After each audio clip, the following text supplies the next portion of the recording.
I would like to take a look at the two final clobber passages in this post, 1 Corinthians 6, 9 through 10, and 1 Timothy 1, 9 through 10.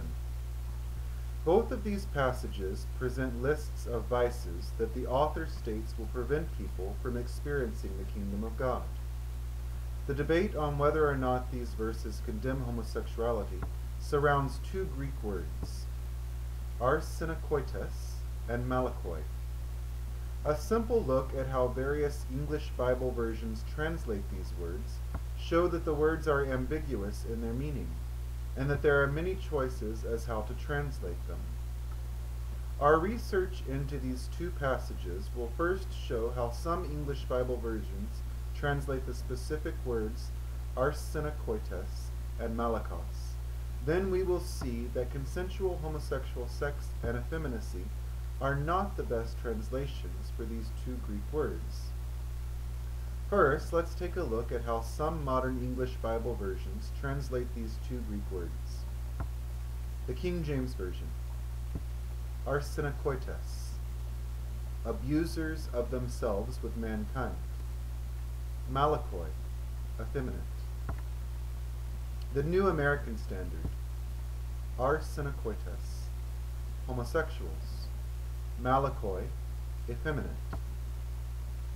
The New International Version, arsenokoites, homosexual offenders. Malakoi, male prostitutes. The Darby Translation, arsenokoites, those who abuse themselves with men. Malakoi, those who make women of themselves. According to the 26th edition Nestle Aland Greek New Testament, the primary meaning of malakos, the root noun of malakoi, is soft. Another possible meaning, according to the Greek lexicon, is a boy kept for sexual relations with a man, or a male prostitute. Whenever a translator is trying to find the original meaning of a biblical Greek word, it is of great importance to track down the way that word was used when the writer of the passage in question actually wrote. When we go back to the first century biblical world with the word malakos, we find something very interesting. The word most likely did mean something like our equivalent English word, effeminate, but was inseparable from the concept of lack of courage or cowardice. So to be a malakoi in ancient Greek culture, when the Bible was written, was to be considered less than a man. Let's remember that in ancient Greek and Roman culture, manliness was associated with bravery and superiority over women. A man who acted in any way like a woman was thought to be less than a man, and therefore cowardly and weak. Now this understanding of the word malakos need not be read literally, for that would present more problems for us.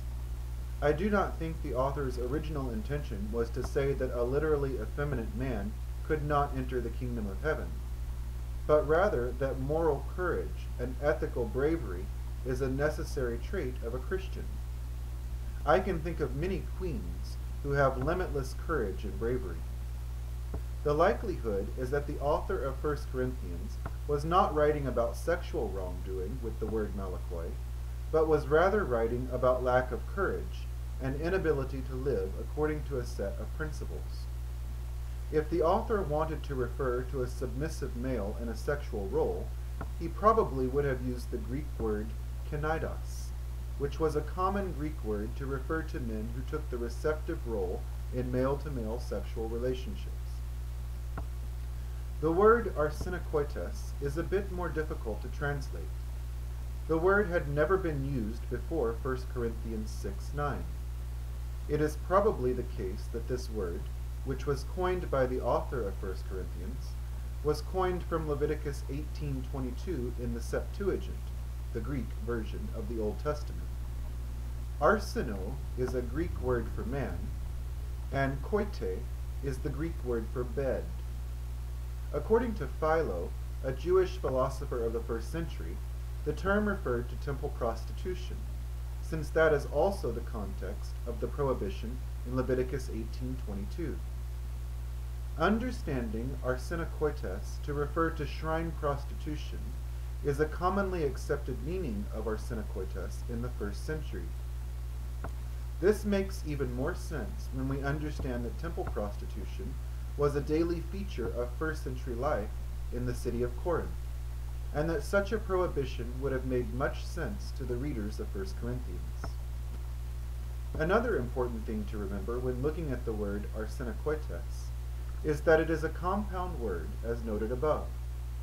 When attempting to translate compound words, it is more important to understand the history of a word than the definition of both parts.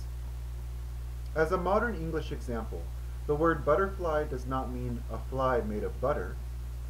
Its meaning is not dependent on either part of the compound. The same is fundamentally true of arsenokoites. While the meanings of both parts of the word are integral to an understanding of the whole, the word does not simply mean a man who has sex with another man. We would not know this, though, if we did not know that arsenokoites was coined from Leviticus 18:22, within the context of temple prostitution. Historical understanding is everything when it comes to biblical interpretation. Now we can see that malakoi and arsenokoites do not forbid homosexual acts in general, but as with the other clobber passages we've looked at, only certain homosexual acts that are either idolatrous or abusive. The Bible simply does not condemn consensual homosexual relationships.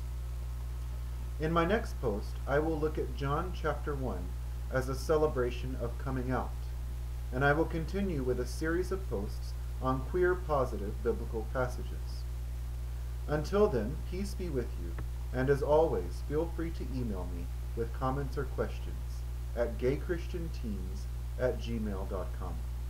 God bless.